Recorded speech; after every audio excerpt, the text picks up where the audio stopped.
Well, everyone, please take a seat if you have one.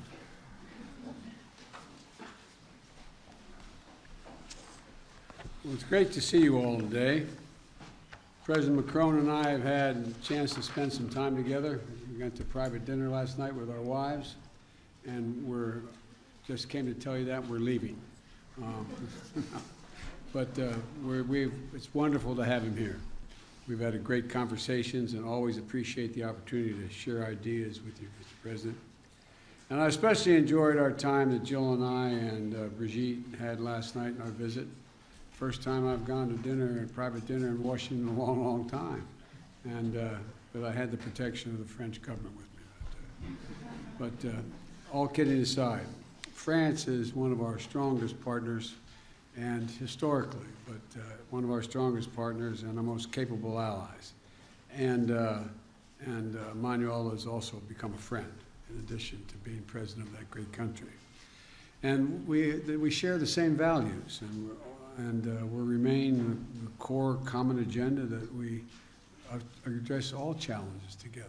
And occasionally we have some slight differences, but never in a fundamental way, so thus far, at least as long as I've been in Washington, and that's been more than a couple of years. Today, we reaffirm that France and the United States, together with all our allies, all our NATO allies and European Union and G7, stand as strong as ever against Russia's brutal war against Ukraine. We talked a lot about that in our bilateral meeting. And we'll continue to strong support to the people of Ukraine as they defend their homes and their families and their sovereignty and territorial integrity against Russian aggression, which has been incredibly brutal. I knew Russia was, but I didn't anticipate them being as brutal as they have been and what they've been doing. Many of the reporters in this room have been there themselves and covered from there, and they know what it's like.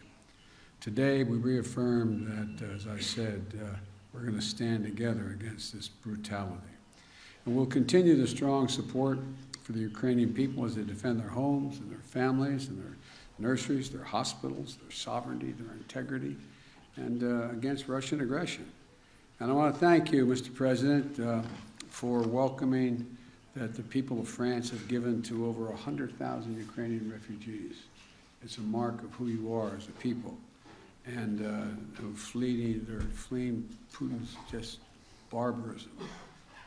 Putin thinks that he can crush the will of all those who oppose his imperial ambitions.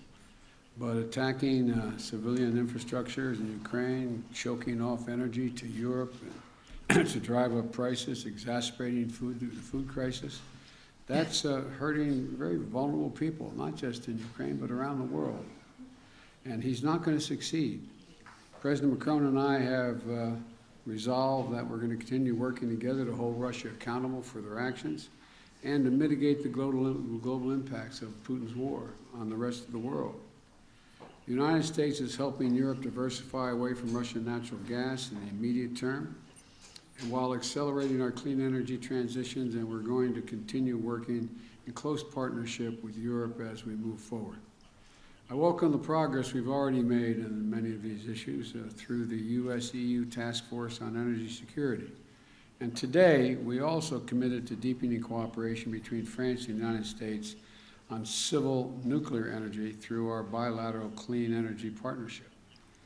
Around the world, France and the United States are working to strengthen stability and security. We share the vision, the same vision in the Indo-Pacific. We're looking for one Indo-Pacific that's free and open, prosperous and secure. And we're going to continue to strengthen our cooperation to defend core international principles in the Indo-Pacific, including freedom of navigation and freedom of overflight. We're working together to support the Middle East that is more integrated, peaceful, and prosperous. And we want to particularly thank President Macron for his efforts to help bring about the historic maritime boundaries agreement between Israel and Lebanon. We also stand with the people of Iran. And then the French and the United States are working together and hold accountable those responsible for the human rights abuses to counter Iran's support for Russia's war and to ensure that Iran does not ever acquire a nuclear weapon. And as we in the United States are looking forward to hosting the upcoming U.S.-African Leaders Summit, President Macron and I understand Africa's influence and importance, and he has much to add. France has much to add. We're also going to deepen our engagement, listening to and working with our African partners to help strengthen the governance and security and economic opportunities across the continent and to tackle the global challenges of our time. Our partnership also extends to cooperating in outer space, from coordinating defenses and from coordinating defense of our space activities to strengthening scientific efforts to monitor Earth's changing climate. And we had a detailed discussion of the Inflation Reduction Act. I know none of you are curious about that, but we did talk about that a good deal. The United States and Europe share the goal of making bold investments in clean energy to meet the challenges of the climate crisis and to build the industries of the future, including batteries and green hydrogen. We agreed to discuss practical steps to coordinate and align our approaches so that we can strengthen and secure the supply chains, manufacturing, and innovation on both sides of the Atlantic. We ask our teams to follow up on this part as ongoing U.S.-EU consultation continues, because we can work out some of the differences that exist. I'm confident. France and the United States are also leading efforts to strengthen the global health and global health security. President Macron visits falls on the World AIDS Day, and I want to particularly highlight our joint effort to reach our goal of ending the AIDS epidemic by 2030. That is a goal we set, a goal we're going to accomplish, and a goal we're sticking with. And to do it, we have all the tools we need. We just have to make finishing this fight a top priority for not just the two of us, but for other nations as well. And that's why I'm proud to take the baton from you, President Macron, and host the Global Fund's 7th Replenishment Conference this year, building on France's strong record of leadership. We've raised $15.7 billion with the United States and France as the two largest contributors to the Global Fund, and it's going to save millions, literally millions of lives. If I listed all the areas where cooperation between France and the United States were delivering meaningful progress, we'd be here until dinner time. So let me just close by highlighting our long-term investment to deepen the ties between our people, particularly the U.S.-French Fulbright program, which celebrates its 75th anniversary and has facilitated thousands of exchanges between our students, our educators, over the last decades. It's been critical to our relationship. It's a key part of ensuring that the future of this vital alliance remains strong and vibrant for generations to come. So Emmanuel, thank you again for all that our nations are doing together in cooperation.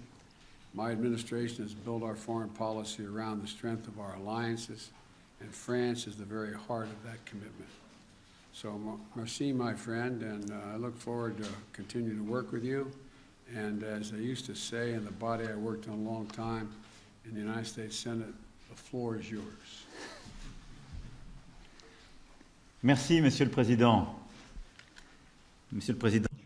Thank you, Mr. President. Mr. President, dear Joe, thank you ever so much for these words that very much reflect the discussions we just had.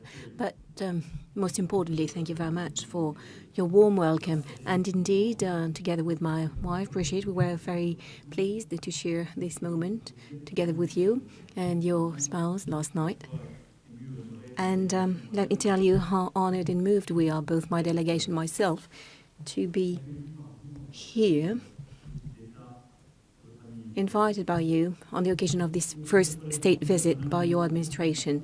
And regarding this relationship, we said it this morning, and you just said it again, this heritage is based on life sacrifice, on so much. And I would like to say that over centuries, every time there was something vital at stake, we were there, one for the other, without any doubt, without any hesitation. And this is very much what should structure the rest of it. It is this spirit that is prevailing in the current circumstances since last February. And I did not repeat what President Biden perfectly described.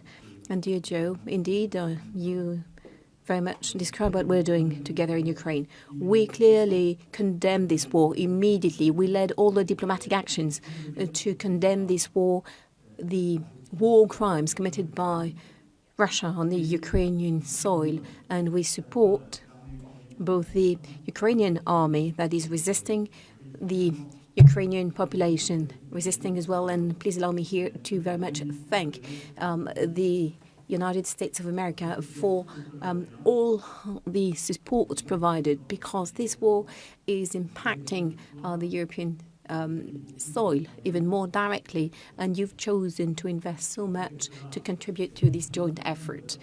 In this context, our discussion this morning was an opportunity to confirm the initiatives we will be taking once again in the coming weeks and months to keep supporting, to strengthen our support to the Ukrainian troops and to enable them to resist.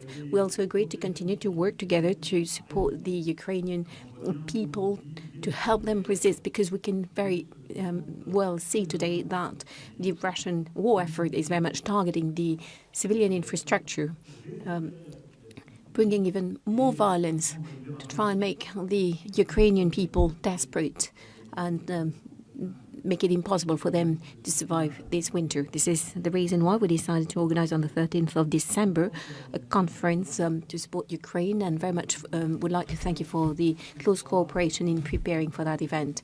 And we're working in close cooperation with President Zelensky based on his 10-point plan that he proposed, and also would like to take this opportunity to commend the efforts of President Zelensky to try and find a way, a path to peace while leading this heroic resistance they've been organizing for 10 months.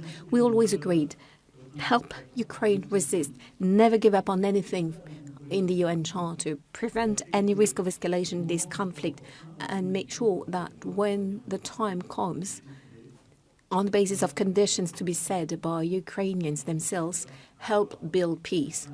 And I believe your positions being so clear, it is something important to us, because we're both working for sustainable peace. We also talked about the direct and indirect consequences of this war, including on food security and energy security for the entire planet. And our joint initiatives within the G20, the G7, very much go in that direction. And we also recall this morning all of that, all we're doing to try and help all countries to weather the consequences of the conflict on their economies. This morning, we also had an excellent discussion on the IRA and the recent pieces of legislation adopted by the American administration. And like President Biden just said, we agreed to resynchronize our approaches, our agendas, in order to invest in critical emerging industries, semiconductors, batteries, hydrogen, everything that is absolutely decisive, because as a matter of fact, we share the same vision and the same willingness. President Biden wishes to create more industrial jobs in the long run for his country, and to build a strong industry and secure your supplies. And this is very much our approach as well. And this is the reason why we task our teams to continue this work in close cooperation, coordination, to find solutions on the topics we identified. And of course, we will coordinate with all of the Europeans and with you to have an agenda that will only bring more jobs, industry jobs, in the United States as well as in Europe, and guarantee the strength and the resilience of our supply chains. And to do that with a strong integration. This European work is also the one we want to deliver on all of the issues on our agenda. And President, you just said it. What we would like to do as well is work on a number of topics of the future. And yesterday we had some sessions, working sessions, and our ministers and teams have been working as well, so that we could approve an agenda of hope and for the future. Like I said this morning, in the space industry, research, exploration, but as well the industry of the future. Civil nuclear industry, here again with some common research projects, in particular on the most advanced technique because I believe I can say on behalf of both of us that the civil nuclear industry is very much part of the energy mix in which we believe in, that will not only bring jobs, but enables us as well to have a secure supply and to meet our climate objectives. We also talked about the quantum issues with a number of stakeholders, innovation, and here as well our delegations are here to illustrate the work that is taking place so that we can deliver on that common agenda.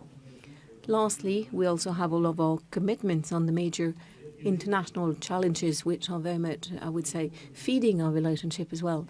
And I can only tell you once again how pleased we were with your choices that very much match your history and your campaign commitments. The fact that you're back on major international challenges such as health and climate, it is really a new deal. And we've been resisting for a number of years, and now we're being able to re-engage with you.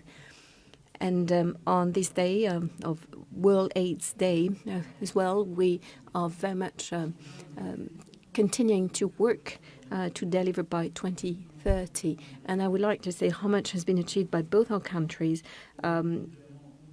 which are major contributors to the Global Fund, to deal with, of course, eradicate AIDS, but also malaria and a number of other diseases for the benefit of the most fragile populations. And the same goes in our relationship when we're doing everything we can to deal with climate change and biodiversity.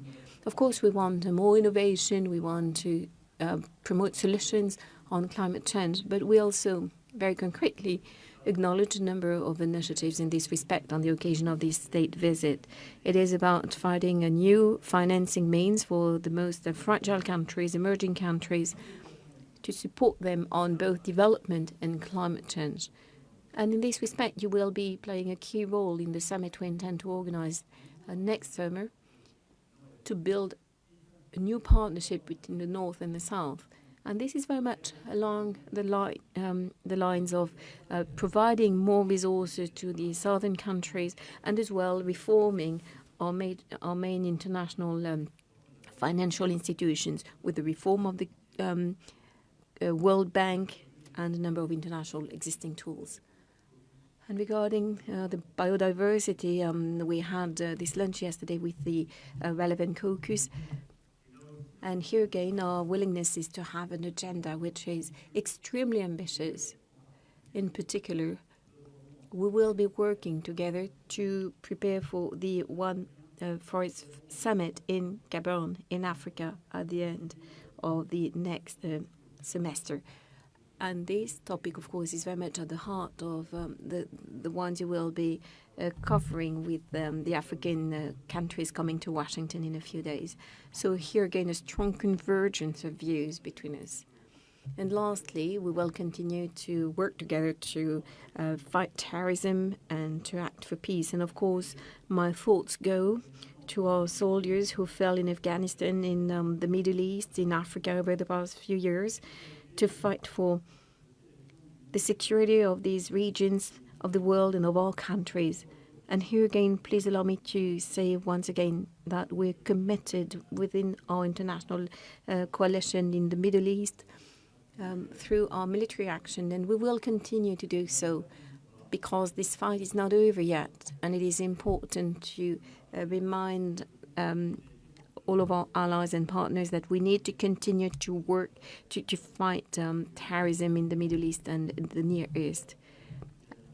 And I would like to thank you for all your very valuable support over the past few years for the fight against terror, including in the Sahel, in Africa. And that enabled us to have some very concrete results, including over the past few weeks. And we will continue to work together. I could carry on during the entire afternoon. We could talk about the Indo-Pacific, the way in particular we're reorganizing our presence in the Indian Ocean. To put things right, dear Joe, you elegantly thanked France for the role we played in the historical agreement between Israel and Lebanon. We did our utmost. to finalize the accord, but let me be honest, I think most of the work was yours. So I think it was a work of the utmost importance, and Lebanon is so dear to us, and they needed this accord in the context of everything that is still on the agenda for Lebanon in the coming weeks and months. Ladies and gentlemen, I very much meant to thank President Biden, because what he said, I can say it as well. You're not just a leader with whom we share many values, many battles. You're someone with whom we are having some very frank and respectful discussions on any topic. And you also became a friend. And so thank you ever so much for this warm welcome and for the importance of being able to spend some time together now. So important for our joint future. Thank you. Well, thank you, Emmanuel. I began to refer to him privately as my closer. That deal with Lebanon and Israel, we did negotiate, but we needed a closer to get the job done, and you did it, and thank you very much. All right, we're going to take, we're each going to call on two people, a total of two people, a total of four all total. And the first questioner is going to be from AFP, Ms. End. Thank you, Mr. President. I will have a question for you and one for the French President, if I may. To you first, you now say that you're going to better coordinate, especially your green economic policies. But yesterday, Emmanuel Macron said that the Inflation Reduction Act is in fact super aggressive, I quote, for European companies. Does it mean that you are ready to grant exceptions, exemptions of derogations to European industries? And now my question to you, Monsieur le Président. Est-ce que vous allez repartir de Washington avec l'assurance? Mr. President, will you leave Washington with the assurance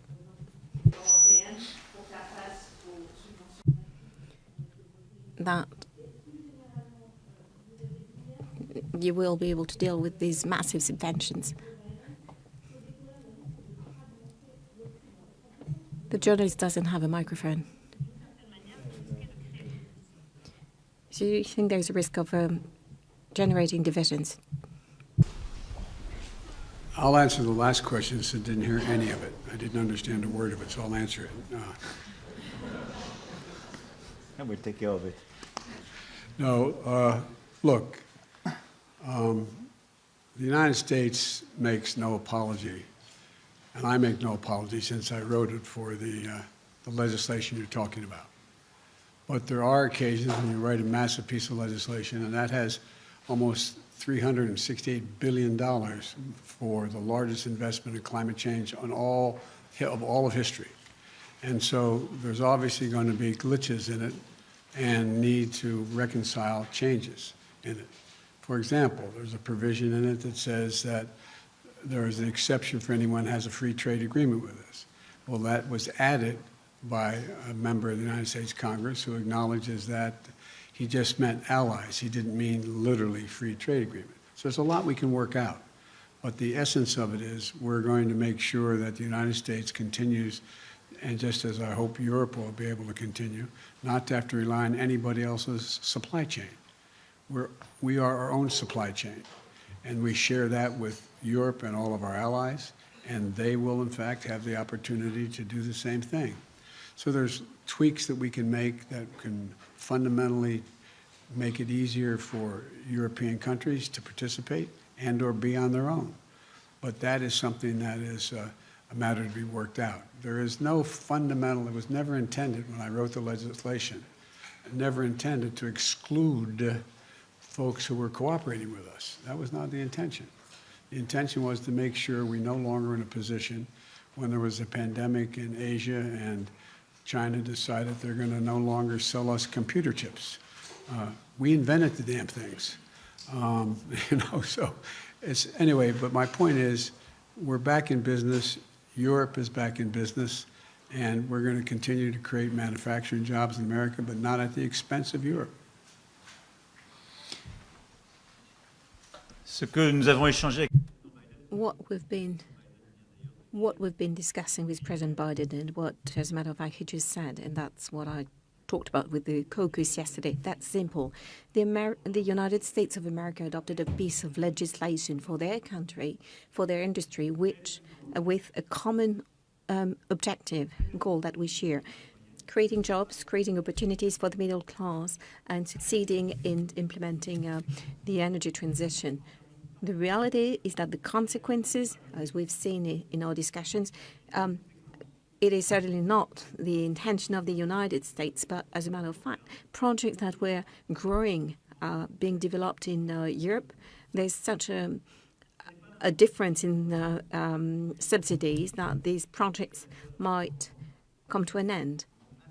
And a number of senators yesterday said it was certainly not their intention. So France simply did not come to ask for an exemption or another for our economy, but simply to discuss the consequences of this legislation.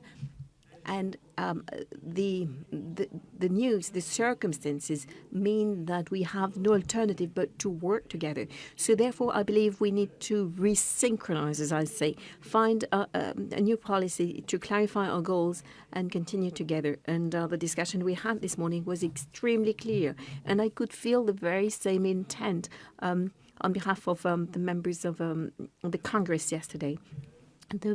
The wish of President Biden is to rebuild a strong industry here and to have somehow to secure some technology solutions for the future. France wishes exactly the same thing for itself.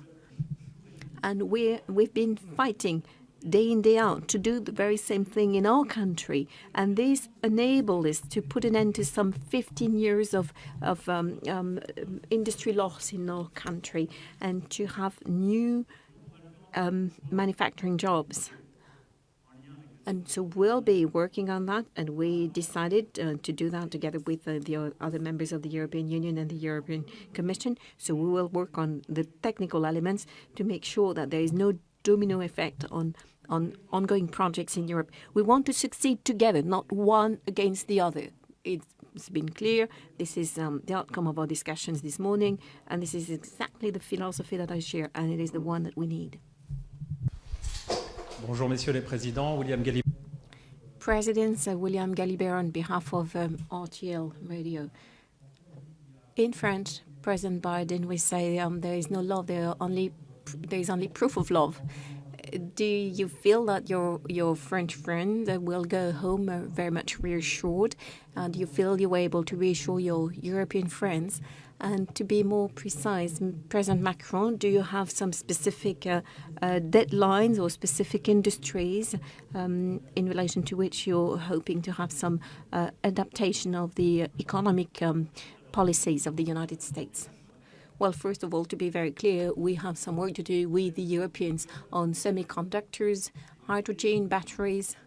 Our industry, we will continue to move forward as Europeans. And we're not here simply really to ask for proof of love. We came to agree on a strategy and to clarify what was necessary to clarify. And we did. Now we're conducting our own work, and we can't ask the United States of America to adopt whatever rules would be necessary to deal with all issues in Europe. But we need to have the same ambition and very much synchronize.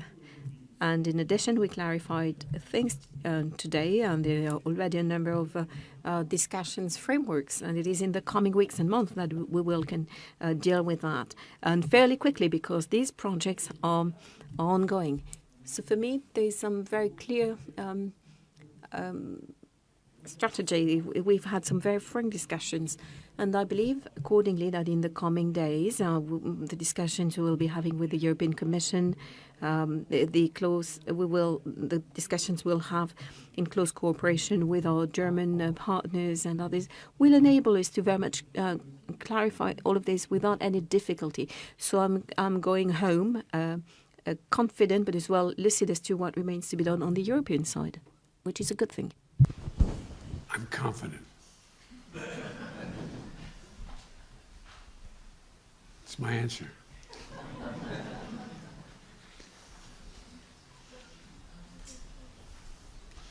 Okay, who's the next question?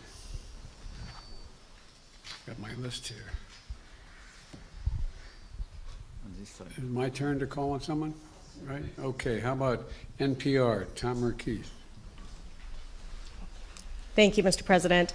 I have a domestic question for you, and then Mr. Macron, I have a question for you about Ukraine. But first, President Biden, do the freight rail workers deserve more than 1 day of paid sick leave, like millions of Americans have? And if so, why didn't you negotiate for that when you were helping to negotiate that contract that you now want Congress to impose? I love you guys. I negotiated a contract no one else could negotiate. The only thing that was left out was whether or not it was paid leave. You know, I've been trying to get paid leave, not just for rail workers, for everybody. But that other team, they're called the Republicans, they voted against it. They said we couldn't do it. We're one of the few nations in the world that don't have paid leave for our workers. And so what we're doing is we can't afford to have, and by the way, in the meantime, they got a 45% increase in salary, et cetera. There's a lot of good things that happened in that. And in fact, this shuts down over the question of 1 to 5 paid, or 7 or 9, whatever the numbers would be negotiated, of paid leave days. It's going to immediately cost 750,000 jobs and cause a recession. And so what I've made it really clear is that what was negotiated was so much better than anything they ever had, that it's worth, and they all signed on to it, by the way. There are only 4 unions out of the 13 or 14 that didn't agree. So the majority at the time that I presented it, they asked me to do it, I presented it, they all signed on. But here's the story. It doesn't mean because we are going to pass this, God willing, by Friday, by the time, by the weekend, that I'm going to back off of paid leave. I made it really clear I'm going to continue to fight for paid leave for not only rail workers, but for all American workers. I imagine it may surprise some of our European friends that there's no paid leave in the United States of America. We're one of the few major countries in the world that don't have it. And it's about time. And so that's the context in which this all took place. And you know, and labor signed on to it as well, as you recall, initially. There were 4 unions out of the, I think, 13 or 14 that didn't like it. And, but I think we're going to get it done, but not within this agreement. Not within this agreement. We're going to avoid the rail strike, keep the rails running, keep things moving, and I'm going to go back and we're going to get paid leave, not just for rail workers, but for all workers. President Macron, President Biden is asking Congress for $38 billion of additional funding for support for Ukraine. There's been some pushback from Republicans in Congress saying that they cannot continue to write a blank check. So do you have confidence that the United States will be able to continue supporting Ukraine's defense in the way it has over the past year, in the months going forward? And did you talk to President Biden about trying to urge Ukraine to negotiate to end this war, you know, especially with winter bearing down and the effects on energy prices? Look, I do thank President Biden and his administration for the great commitment they had vis-à-vis Ukrainian people. And let me just say that our 2 nations are made of values and history. And what is at stake in Ukraine is not just very far from here, in a small country somewhere in Europe, but it's about our values, and it's about our principles, and it's about what we agreed together in the UN Charter, protecting sovereignty, in territorial integrity. And this is why I do believe that having the US strongly supporting the Ukrainians in that time is very important, not just for the Ukrainians. For the Europeans, we are. This is why we do thank you for this solidarity. But for the stability of our world today. Because if we consider that we can abandon the country and abandon the full respect of these principles, it means that there is no possible stability in this world. So I think it's extremely important to have you so much committed. So I'm confident because I think your people and your representative do endorse and understand this objective. We will follow up our own support We increased our military support. We increased our economic support. We are increasing our humanitarian support. And for the second question you raised, let me tell you that we will never urge the Ukrainians to make a compromise which will not be acceptable for them. Because they are so brave and they defend precisely their lives, their nation, and our principles. And because it will never build a sustainable peace. If we want a sustainable peace, we have to respect the Ukrainians to decide the moment and the conditions in which they will negotiate about their territory and their future.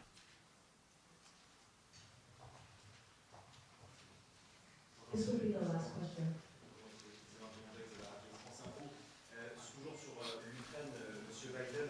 Emmanuel Macron doit s'entretenir dans les prochains jours, les prochaines semaines avec Vladimir Poutine. Le lien est maintenu depuis le début de la guerre. Vous n'avez pas toujours été d'accord avec cela. Est-ce qu'aujourd'hui vous approuvez? We hear that you will be talking to President Putin anytime soon. What is your approach?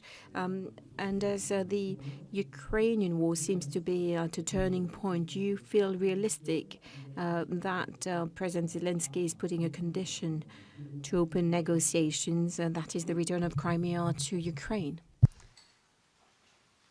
Look, there's one way for this war to end, the rational way. Putin to pull out of Ukraine, number one. But it appears he's not going to do that. He's paying a very heavy price for failing to do it, but he's inflicting incredible carnage on the civilian population of Ukraine, bombing nurseries, hospitals, children's homes. It's sick what he's doing. But the fact of the matter is, I have no immediate plans to contact Mr. Putin. Mr. Putin is, let me choose my words very carefully. I'm prepared to speak with Mr. Putin if, in fact, there is an interest in him deciding he's looking for a way to end the war. He hasn't done that yet. If that's the case, in consultation with my French and my NATO friends, I'll be happy to sit down with Putin to see what he has in mind. He hasn't done that yet. In the meantime, I think it's absolutely critical what Emmanuel said. We must support the Ukrainian people. The idea that Putin is ever going to defeat Ukraine is beyond comprehension. Imagine them trying to occupy that country for the next 2, 5, 10, 20 years, if they could. He's miscalculated every single thing he initially calculated. He thought he'd be greeted with open arms by the Russian-speaking portions of the Ukrainian population. Go back and read his speech when he invaded, when I said they were going to invade, and they did when we said they were. Go back and read the speech he made. He talked about him with needing to be another Peter the Great. He talked about the need for the people that Kyiv is the mother lode of Russian identity in the beginning, et cetera, et cetera. He's just miscalculated across the board. And so the question is, what is his decision? How does he get himself out of the circumstance he's in? I'm prepared, if he's willing to talk, to find out what he's willing to do, but I'll only do it in consultation with my NATO allies. I'm not going to do it on my own. Thank you. Sur la question que Regarding your question and the preconditions or the conditions set by the Ukrainian president, I believe that what is important for all of us to look at is that as Ukraine is resisting, suffering from war crimes, attacks on their civilian infrastructure, leading counteroffensive, President Zelensky presented a 10-point peace plan. So we, I believe, very much need to continue to engage with him because there is a genuine willingness on behalf of Ukraine to discuss these matters, and we acknowledge it and we commend it. And for a number of years, I was in charge of monitoring the implementation of the Minsk agreements. And the last meeting between President Zelensky and President Putin, the only one, December 2019, at the time I was with Chancellor Merkel. And I can tell you that I saw a president who was sincere in his willingness to talk and to negotiate. And since he was elected until May, President Zelensky was very much willing to talk and negotiate. The one who wanted to go to war, to wage war, was President Putin. And I could say it by myself, including when I visited Russia and Ukraine at the beginning of February.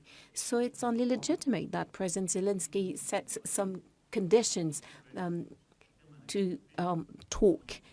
We need to work on what could be into a peace agreement. But it is for him to tell us when the time comes and what the choices of the Ukrainians are.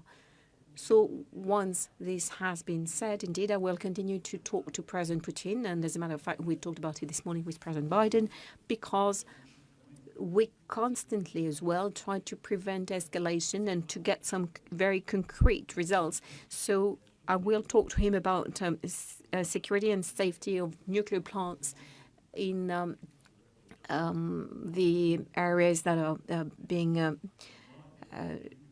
claimed, including Zaporizhzhia in particular. And over the past few months, we did some work on the Chernobyl nuclear plant, and there is some outstanding work ongoing, which is very important by Mr. Grossi and his agency, the IAEA. So we will continue. Thank you so much. Ladies and gentlemen, distinguished guests, please remain in your seats until the official delegations have departed.